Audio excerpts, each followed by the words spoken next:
Bonjour Marie Perrault. Bonjour. Alors, pour le bénéfice des gens qui vont te voir et t'entendre, j'ai le bonheur d'avoir une conversation avec toi à l'occasion de la présentation au centre d'exposition de Repentigny de ta production récente. Alors, qui s'appelle Rencontre de l'humain avec l'oiseau. Juste pour introduire pour les gens qui ne le savent pas, tu es une artiste repentignoise et tu es repentignoise depuis plus de 50 ans. Alors, et puis tu as exercé ta pratique et puis tu as été partie prenante de groupes et de gens dans la Naudière. On va avoir l'occasion aussi d'y revenir. Alors, je voudrais qu'on commence par le commencement, c'est-à-dire cette production qu'on a le bonheur de voir et qui parle de cette rencontre de l'humain avec l'oiseau. Alors, dans ta pratique, c'est venu comment l'oiseau? Ça fait longtemps? Oui, l'oiseau, là, c'est spécifiquement sur l'oiseau et l'humain, mais et souvent, je le retrouve dans mes vieilles toiles, mes anciennes toiles ou mes anciens dessins. Il est là, l'oiseau, inconsciemment. Il est toujours quelque part, tu sais. Même des fois, c'est presque une abstraction, mais la forme donne toujours l'impression qu'il y a un oiseau, qu'il y a des ailes, qu'il y a un envol. C'est, comme je te dis, c'est inconscient. Sauf que là, évidemment, je me suis donné un thème. Alors, j'ai essayé de m'en tenir à mon thème. Parce que moi, vraiment, quand je pars une toile, quand je commence une toile blanche, personne n'aime ça. C'est comme un écrivain, n'aime pas un papier blanc non plus. Alors, moi, je me laisse aller. C'est gestuel, c'est vraiment gestuel. Je joue avec mes couleurs et puis... Puis là, c'est peut-être mon geste qui fait que il y a une forme d'aile, une forme de mouvement. Dans ce thème de l'oiseau, c'est comme un ode à la liberté, en quelque part. Moi, je le vois aussi comme ça. Absolument. À la vie, à la nature. Ce qui se perd, je trouve, quand même. Oui. Je ne sais pas, prendre le temps là, de regarder, de voir, d'apprécier. Moi, c'est quand on a enfant, je me souviens, chez moi, je dessinais mon père. Il y avait un beau vase chinois à l'entrée chez moi. Je le dessinais, je le coloriais, ça me plaisait. Et puis, moi, à Ville-Saint-Laurent, il y avait des cours du samedi matin qui se donnaient à l'époque. J'allais là comme enfant. Mon père avait dû réaliser que j'avais un certain talent parce qu'il m'a toujours... il t'a toujours encouragé. Il m'offrait toujours des cours de dessin ou de peinture. Alors ça, j'avais commencé ça. J'avais gagné un prix. C'était... on dessinait...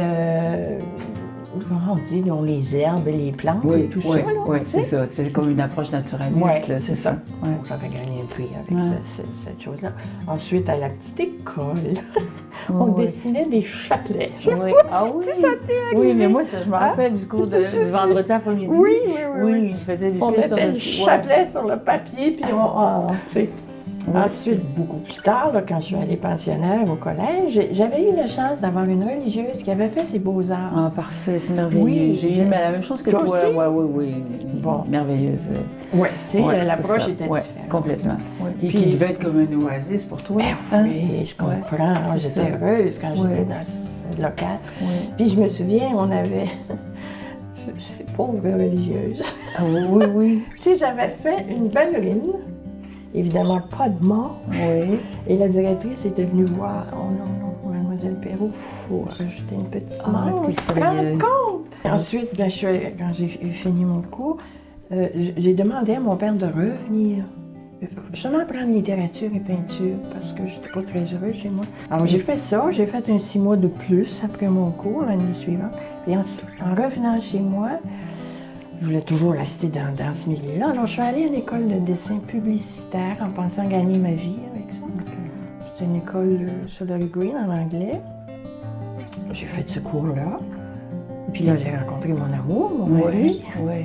Moi, j'avais hâte de partir de chez moi. Oui, c'est ça.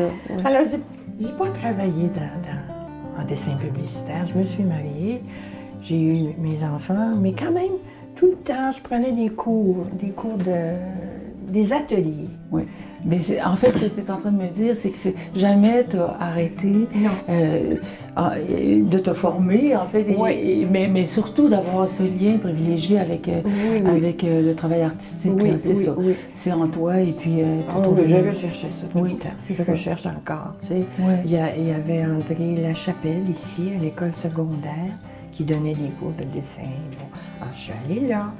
Édouard Lachapelle aussi. Oui. Alors, tu arrivais donc à exercer une pratique malgré le fait que tu étais mariée, que tes enfants sont arrivés, tout ça. Oui, que quand même, je m'occupais de faire fonctionner la maison. Oui. Et puis, quand mes enfants étaient autonomes, qui sont partis, je me suis dit, c'est beau prendre des ateliers, mais ce serait bien d'avoir un degré, d'avoir un papier. C'est là que je suis allée à l'UQAM. Oui. J'ai été refusée la première fois. Ah, moi, je me pensais pas. Tu sais, j'arrive avec mes choses. Mais là, je vois encore l'administration. Oui. Puis qui me regardait, le monsieur, comment il s'appelait? Lui, c'était un sculpteur. En voulant dire, madame, allez vous en donner dans votre cuisine. J'étais blessée. J'étais fâchée. Je me suis dit, je vais revenir, moi. Je suis bien fait. Oui. Là, j'ai accepté. Très bien fait. Oui. Mais ça, je trouve ça intéressant ce que tu racontes parce que, ne serait-ce que pour beaucoup de gens qui n'ont pas eu des parcours, tu sais, des parcours que j'appelle ceux des autoroutes, là, avec, tu sais, aujourd'hui, les jeunes souvent qui sont en art, ben, c'est un parcours un petit peu plus net, c'est-à-dire le cégep, puis ensuite la formation à Concordia ou à l'UQAM, etc. Nous, on fait partie de la génération qui ont eu des parcours un petit peu avec des chemins de traverse. J'y tenais, je voulais vraiment entrer à l'UQAM, je voulais les faire, ces beaux-arts-là. Oui. Et là, j'ai rencontré, entre autres, surtout les femmes. Oui. C'est entendu, on pense plus de la même façon. Oui, je suis d'accord avec toi. Je suis allée en gravure, parce que je ne pouvais pas pratiquer la gravure ici. Oui, c'est ça. Alors, je suis allée essayer la gravure. Qu'est-ce que tu as fait? J'ai fait gravure en relief, j'ai fait... Non, c'est la seule que j'ai malheureusement pas fait. J'ai pas pu entrer ça à l'intérieur de ton agenda, de ton... Non, c'est ça. C'est ça, de ton... Sérigraphie, gravure japonaise. Et quand on a fini, évidemment, la première fois que je suis entrée à l'université, j'ai pris des cours de soir. J'étais un petit peu nerveuse face à la jeunesse. Je me disais, comment je vais être perçue là-dedans, moi, parce qu'à ce moment-là, j'étais dans la quarantaine, tu sais. Mais ma fille, je rentrais dans l'atelier. Salut Marie. Mais absolument. Comme si j'avais eu l'orange. Oui. Moi, parce qu'on n'a pas d'âge quand on est une artiste. C'est ça, c'est ça. Il y a ça. Alors après, j'ai dit, je vais y aller le jour, je vais y aller le soir, tu sais. Puis c'est là que j'ai rencontré d'autres dames d'à peu près mon âge. On a continué nos études, pas nécessairement dans les mêmes cours. Et quand ça a été fini, on s'est dit, on n'est pas pour se perdre de vue parce qu'il y avait des liens là, qui s'étaient faits. Alors là, on a formé le groupe Art Continuel. On a fait beaucoup d'expositions. On en faisait en mois. Puis à la fin, on prenait le thème de l'ONU. OK. Donc avec une dimension humanitaire et tout ça, puis une dimension sur la paix et tout ça. Oui. Et puis on a eu, il faudrait que j'aurais dû vérifier mes notes, on avait exposé aussi à la galerie Marc-Aurèle Fortin, avec un autre groupe de femmes peintres. Malheureusement, il faudrait que je fouille dans mes papiers pour retrouver ça. À la galerie Marc-Aurèle Fortin, ça aussi, ça a été agréable. On a exposé en Beauce, à Québec, à Montréal. On était actifs, on était très actifs. Oui. C'était bien. Mais comme toute chose, ça finit par finir, tu sais. Et ça a duré une douzaine d'années. Ah, quand même! Ah, oui. Mais là, on parle d'un groupe de combien de femmes artistes? Ben, ça variait entre 12 et 13 et 15. Des rencontres, des rencontres à chaque mois. Et c'était pas pour travailler ensemble, c'était pour oui, c'est formidable. Pour avoir un regard des autres sur son propre travail. Et puis parmi ces personnes-là, on était un peu, 1, 2, 3, 4, on était 5 femmes d'art continuel qui avons décidé de louer un local dans l'édifice Bellegault. OK. Puis ça commençait l'édifice Bellegault au milieu des arts, c'est pas comme c'est maintenant, tu sais. Alors, on s'était loin local, puis il y avait même un homme, un artiste, qui est venu se joindre à nous. C'était agréable. Oui, je comprends. Puis la fréquence, c'était quoi? C'était un atelier que tu pouvais fréquenter on le payait, là, on le louait, ouais, c'était à nos frais. C'est un atelier communautaire, en fait. Ben oui, ça. c'est ça. Ouais. Alors, je partais avec tout mon bagage. J'allais travailler là-bas. Oui. Après ça, qu'est-ce qui s'est passé? Tu as fait partie d'autres groupes aussi? Tu as collaboré? Ici, à Repentigny, oui. à peu près en même temps qu'Art Continuel, il y avait le groupe de Louise Haché, oui. qui s'appelait Luminance. Oui. Bon, ça a fonctionné un certain temps. La plus belle expérience que j'ai eue là-dedans, dans ce groupe-là, oui. On avait fait le chemin de la Croix, oui. qui avait été exposé au parc La Rochelle. Donc comme une espèce de forme de symposium, parce que c'était comme... Oui. Est-ce que les œuvres étaient produites pour le lieu où ils étaient, ou c'était comme installé? C'était installé dehors, sur les buttes, là, mais on avait travaillé en fonction. Comme moi, j'avais eu la première station, l'autre, les deux stations avaient été présentes. Ça c'était ce que j'ai... L'expérience d'exposition en groupe dans Luminance, c'est la chose que j'ai préférée. On avait eu aussi une exposition à la maison, comment ça s'appelle, cette maison en pierre, là? La maison Lacombe, hein? Oui, la maison Antoine Lacombe, qui faisait comme une petite galerie. Oui, exactement. Étant donné que les galeries ne sont pas abondantes dans la Naudière, on transforme. C'est ça. On envahit, on investit les lieux qu'on peut, c'est ça. Alors, je suis restée là peut-être 2 ou 3 ans, je me souviens pas. Je me souviens vraiment pas, mais j'ai pas continué longtemps. Ouais. Mais encore là... Parce que je crois, si je me trompe pas, c'est peut-être à ce moment-là que j'ai eu l'atelier en ville. Ah bon?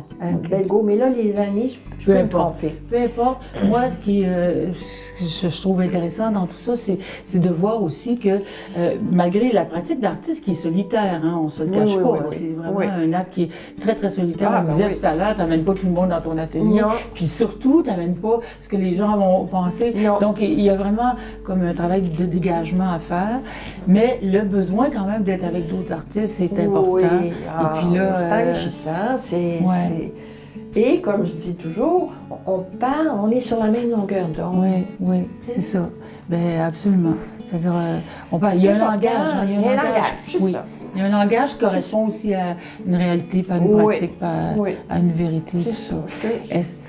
Est-ce qu'après, il y a eu d'autres liens? Parce que tu as quand même participé à des expositions importantes. Je pense au groupe Les Fameuses. Les Fameuses. Ouais. J'ai participé au tout début des Fameuses, 2 fois, et 2 fois un peu plus tard. Oui. Puis tu as trouvé ça intéressant? J'ai bien aimé ça. Puis M. Pierre-Henri m'avait acheté une toile. J'étais très contente. Qui est chez... dans la collection. Oui. Puis tu considères ça comme une étape importante par rapport à la stimulation dans ta production? Moi, j'aurais aimé continuer, mais là, ça ne fonctionnait plus. Alors, c'est là que je suis descendue au sous-sol ici. Oui. J'ai fait mon atelier ici, tu sais. J'ai eu des offres d'aller ailleurs, mais finalement, sais-tu, je suis bien chez moi. Oui, ça, je peux le comprendre. Je suis bien, puis tu sais, je peux descendre en bas le matin à 7 heures, je n'ai pas déménagé toutes mes choses. Je laisse tout traîner, je suis bien. Alors moi, quand je descends dans l'atelier, je suis dans mon monde, dans mon cocon, tu sais. Je te comprends. Parce que c'est le lieu de l'émotion et ton travail le prouve encore une fois. Oui, mais je trouve qu'il faut pas travailler pour qu'est-ce que les gens aiment, qu'est-ce que les gens n'aiment pas, qu'est-ce qu'ils vont dire, qu'est-ce qu'ils vont penser. Ça, il ne faut jamais penser à ça. Jamais. Fait qu'on revient à ta petite phrase du chef-d'œuvre, tu vois-tu? Oui, c'est ça. Parce que je me suis fait dire des choses qui font mal. Tu sais, quelqu'un m'a dit, en voyant mon travail, « Ah, tu fais toujours la même chose. » Ah, c'est incroyable. Là, je dis, qu'est-ce que tu veux dire? Ben, c'est tout pareil. Juste ça. Là, je me dis, Marie, là, c'est parce qu'elle ne comprend pas. T'en fais pas avec. Regarde, Marie, tout ce que tu peux dire, c'est que c'est très, très mince, c'est trop peu. Alors, c'est ça, tu sais, à un moment donné, il faut avoir aussi cette espèce de grande liberté qui fait qu'on ne travaille pas pour la résonance chez les autres. Non. On travaille parce que peindre pour toi, c'est comme... C'est un besoin. Oui, voilà. Hein? C'est ça. C'est à ça que je voulais arriver aussi, parce que c'est au cœur de ce que tu dis. Puis moi, je remercie les cieux, ou mes ancêtres, qui que ce soit, de m'avoir donné cette possibilité-là, parce que c'est une évasion. Hein? Oui. C'est une évasion, puis c'est un grand privilège. C'est un grand privilège. Je sais. C'est une chance d'avoir eu Ouais. Talent. Oui, ce talent et puis cette espèce de... le talent qui amène aussi la rigueur, parce qu'il y a de la Oui, il rigueur. faut travailler. Oui, voilà. Oui. Il y avait encore un autre prof qui disait que le talent, c'est 10%. Ouais, La balance, c'est du travail. oui, c'est ça. Tu doutes, tu me dis que tu doutais. Ah oui, ça, Mais ça, sûr. c'est le, comment dire, la force des gens très modestes. Et puis, il y a quelque chose de très sain, je pense, dans le doute. Ça fait qu'on avance. Et puis, ça fait que c'est toujours nouveau. Le travail est toujours nouveau. Puis on a toujours tout à faire, tout à apprendre. Oui, Tu oui, te sens oui. comme ça? Ah, ben oui. Ouais. Ah oui, puis tu sais, une toile, quelqu'un m'a déjà demandé comment ça prend le temps à faire une toile comme ça. Je peux pas le dire. Oui. Ouais. Je vais revenir, je peux revenir un mois après, tu sais. Voilà. Je peux pas le dire. Comme cette toile-là, moi, je sais que peut-être elle peut être vue violente. Tu parles de celle-ci en Celle-là, particulier, oui. Moi, je la vois pas comme une violence. Mais je l'aime. J'aime tous les petits détails, le vert avec le bleu, les points rouges. Je l'aime, cette toile-là. Je trouve... Parce qu'on sait les toiles qui sont nos meilleures. Oui, on absolument. le sait, hein? Oui. Puis tu vois, il y a une amie qui est passée, puis elle dit, j'aimerais savoir ce que tu fais. Elle dit, ah! Je pourrais jamais mettre ça dans ma maison. Ah non, moi, elle n'aime rien de ce que je fais. Ça fait mal. Oui. Mais je lui ai dit, bon, ben, c'est pas de sa faute. Et puis, la pratique d'artiste, de ne pas être dans un centre, comme de ne pas être à Montréal ou à Québec, est-ce que tu as vécu un petit peu plus d'isolement ou comment, j'aimerais ça que tu m'en parles un petit peu, est-ce que ça a une incidence sur ton travail? Non, je ne pense pas que c'est une incidence parce que je me suis toujours tenue au courant, les revues d'art et tout ça. J'ai été dans une galerie une fois à Montréal, sur la rue Crescent, ça s'appelait la Galerie Nova, qui était tenue par des messieurs de nationalité grecque. Moi, je suis pas d'affaires. Oui. Puis ce côté-là, j'aime tellement pas ça. Je suis pas capable de me vendre. J'aime pas ça. Puis ces gens-là m'avaient fait un vernissage, mais c'était une galerie plutôt en lot. Ils m'avaient rempli ça, là. Comme un accrochage.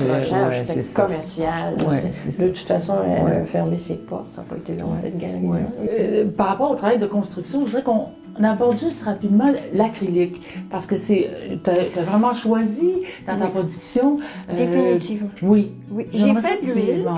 Cette toile-là est à l'université, on travaille à l'huile. Mais moi, je travaille vite.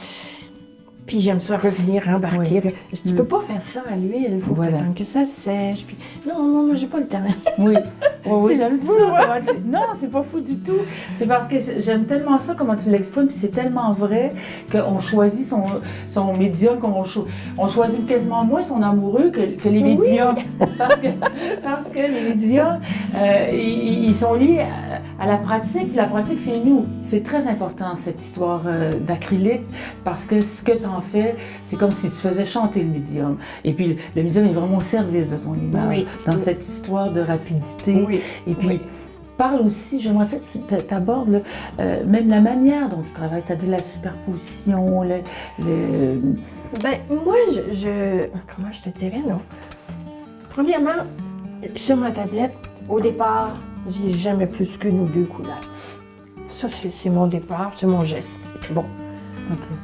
Là, j'attends, je regarde. Bon, mettons, j'ai beaucoup de bleu dans mes choses, on en aperçoit partout. J'ai beaucoup, je pars en bleu d'ailleurs. Oui. Presque tout c'est le cool, temps. c'est extraordinaire. T'es vraiment... ah oui, t'es un maître de symphonie du bleu, là, c'est vrai. J'en ai parlé de tes bleus, parce qu'ils sont extraordinaires. Oui. Bon, alors là, ensuite, je me dis, je vais aller vers quoi, là? Là, ça va dépendre de quelle autre couleur je choisis. Ça peut me donner une idée où je m'en vais. Pas nécessairement. Puis là, quand je ne sais plus du tout, je travaille beaucoup avec le push-push de l'eau, là. Oui. Là, je laisse dégouliner tout ça. Je tourne ma toile. Je m'amuse, là. Parce que là, je ne sais pas ce que je vais faire avec ça. Bon, à un moment donné, je me dis, bon, ben là, il faut que je stabilise certains espaces, tu sais. C'est ce que je fais. Je vais remplir un peu, là, tu sais, pour donner un peu de corps à tout ça. Puis tout en travaillant comme ça, j'évolue, puis là, tout d'un coup, je vois quelque chose qui me plaît. Malgré que je me suis comment je dirais, disciplinée pour mon exposition en pensant toujours aux oiseaux. Avant, non, Pas nécessairement, malgré qu'il y en avait des oiseaux souvent dans mes choses. Ouais. Alors là, c'est toujours gestuel, instinctif. Et j'ai le mon bleu. Ouais. Je commande ma première couleur, c'est bleu. ouais. Je mets à peu Ok, près tu seulement pars, bleu. Je peux aller chercher du rouge ou de l'orange à côté peut-être, c'est pas Tu sûr, construis du jaune. avec Ouais, très peu de couleurs au très peu début. de couleurs. Très, très Ok. peu, oui. Puis l'acrylique permet aussi une espèce de construction et puis d'ajout, de retrait Oui. beaucoup plus que l'huile, Oui. c'est sûr, dans Ah oui. l'instantané. Là, c'est ça que ça permet. C'est ça, oui. Puis, oui. j'ai vu aussi, il y a des matières très différentes. De temps en temps, des opacités, beaucoup de transparence aussi. Oui. Fait que tu interviens, Oui. tu joues beaucoup avec ça. Là, Oui, oui, tu sais. oui, oui. J'aime. L'acrylique permet ça. C'est ça. Ouais. L'huile aussi, mais en plus longtemps, Oui. là, Oui. tu sais. Oui, oui. Je sais pas, puis c'est probablement mon tempérament, parce que le temps, je l'aurais. Mais Non, mais il y a comme un genre- dialogue, oui, qui est comme plus, comment C'est- dire, de questions-réponses. Tout de hein? suite. Ouais, tout de suite. Instantanément, Oui. là. Le tableau parle, il faut répondre. Oui. Et puis le tableau répond à ce qu'on a fait. Là, Oui. c'est un peu comme ça. C'est ça, hein. oui. L'acrylique, Puis j'aime gratter des fois dedans, Ouais. là, tu sais, avoir une épaisseur qui me permet de Mais- gratter, puis d'aller chercher d'autres couleurs derrière oui, oui. qui étaient là, puis que je fais juste sortir un petit peu. Oui, Ça, c'est ça qui fait le- amusant, là. Ah, ben c'est C'est un plaisir. Oui, et là. puis c'est un beau travail de superposition. C'est comme la mémoire du tableau, hein, couche Oui, par-dessus couche. oui, oui, Ça, oui, oui. C'est comme si on avait accès par des petits bouts Oui. de ton travail au vol de l'oiseau avant moi. Ça Oui. ça m'émeut beaucoup. C'est- cette, je fais souvent ça, je prends des anciennes toiles, puis je les retravaille. J'ai remarqué une autre chose, c'est bizarre. Les personnages, quand il y en a, sont asexués. Puis ils sont pas vêtus, sont vêtus de couleurs, pas de forme, de vrai, là, tu sais. C'est superbe ce que tu dis. C'est étrange. C'est inconscient, là. Ouais. C'est toujours inconscient, mon affaire. C'est pour ça que je me trompe.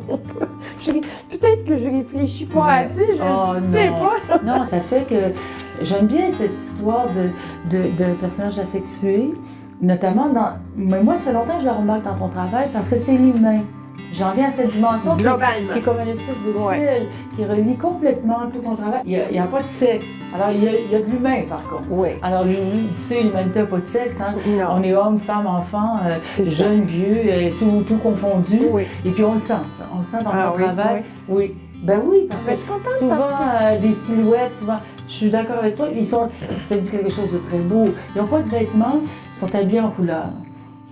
Tu résumes bien, tu vois, tu résumes Ouais. comme un peintre ton Ouais. travail. Parce que c'est vrai que la couleur crée la forme et le vêtement.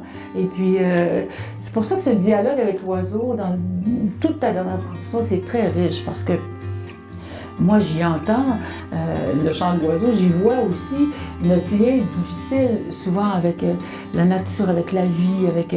Il y a des métaphores profondes dans ton travail, il y a Oui. toute une symbolique qui est jamais consciente quand on peint, mais qui s'inscrit comme quelque chose qui est là pareil, là, Oui, qui oui, est là oui, en dehors de nous, à travers nous, comme Oui. artistes, à Oui, travers toi.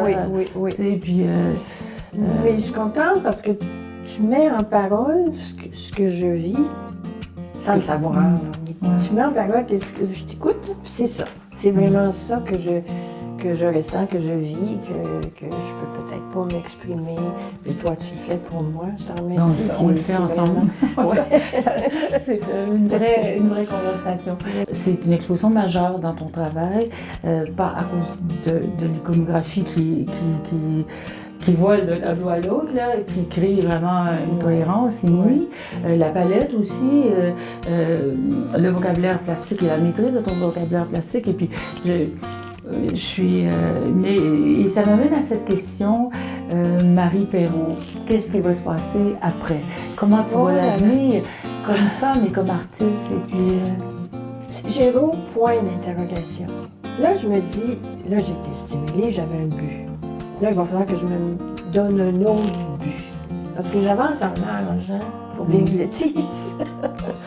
J'ai moins d'énergie, mais je suis certaine que je vais continuer à travailler.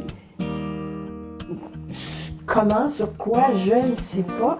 Je suis inquiète. Je suis, comment je dirais, inquiète et insécure. C'est ça. Ah ouais. Je suis insécure là, face à l'avenir. Moi, là, je suis un peu pessimiste aussi, qu'est-ce que tu veux. Mais parce que Est-ce t'es qu'elle sera sensible. longue, l'avenir, ou très courte? Je ne sais pas. Je pense souvent à la mort. C'est plus fort que moi, tu sais. Alors, je me dis quoi? Je vais quand même continuer à travailler. Je vais essayer de me trouver des raisons pour travailler. Et je vais en avoir des raisons parce que j'en ai besoin. Oui, tu vas en avoir. Je vais en avoir. Mais le temps, je ne sais pas. Dans la petite interview que François m'avait fait, je me souviens juste de ma dernière phrase sur le temps. Le temps, pour l'humain, le temps, il se calcule sur l'humain en temps qui passe, il te détruit petit à petit, qui t'use. Oui. Puis au bout de la ligne, Ouais. le temps, il te prend, puis il te lance dans l'espace, c'est fini. Tu sais? Ouais. Alors moi, je me dis, où suis-je là par rapport au temps? Je ne sais pas. Je ne sais pas. C'est des questions que je me pose. Mais moi, ce que je peux dire, c'est que avec le temps qui t'a été alloué jusqu'à présent, tu as réussi à créer vraiment une œuvre. Je te remercie, ouais. c'est ça. Et, Puis je laisserai ça à mes descendants. mais regarde, une œuvre, c'est vivant, ça passe à travers toi. Et puis, mais moi, je pense que c'est une œuvre qui n'est pas finie, et que tu n'as pas dit ton dernier mot, et tu pas, pour notre plus grand bonheur, j'espère Merci. on pourra voir encore une prochaine production. Moi, en fait, aujourd'hui, je te donne rendez-vous pour qu'on tu m'invites dans ton atelier Ben, pour merci, la ça fait plaisir. prochaine production. Il y a l'humain, il y a l'oiseau, il y a toute la vie qui est en toi, Marie Perrault. Je suis pas inquiète de ça. Merci. Fait que- Merci, Maryse. C'est très chaud ce que tu me dis, c'est chaud. Ouais. Fait que c'est un vrai bonheur, cette rencontre-là. Je te remercie. Merci, moi qui te remercie. Conversation. Oui, pour regarder les tableaux, j'imagine, quand tu travailles. Moi, je m'assois ici, parce que les choses sont là. Puis ça, c'est mon gros matou. Puis ça, c'est ma petite minute. Donc, quand je descends dans l'atelier, ils viennent se coucher. C'est les premiers regardeurs de ton travail. Ils viennent là. Ah, c'est C'est drôle, hein? Non, c'est super. Ils sont là. Je les aime, mes petits chats.